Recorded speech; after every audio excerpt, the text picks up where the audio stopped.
So for this video, I will show you how to make a DIY face mask. The materials that you will need is handkerchief and dalawang rubber band or kahit na anong pantali.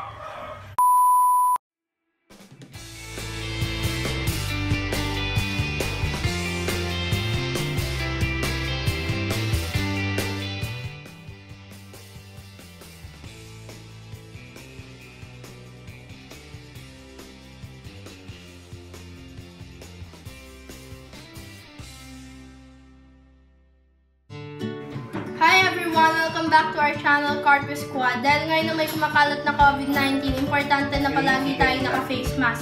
So for this video, I will show you how to make a DIY face mask. So the materials that you will need is handkerchief and dalawang rubber band or kahit na anong pantali.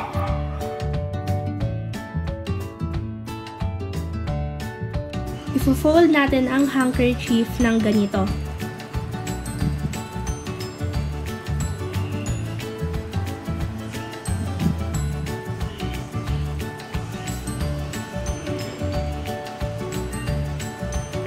Tapos ilalagay natin ang dalawang rubber band sa magkabilang sides ng handkerchief.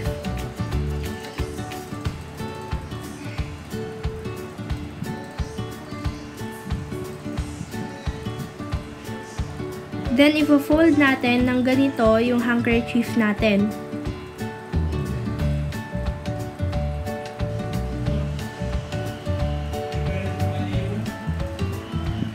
Tapos, ipapasok yung isang side ng handkerchief sa other side naman.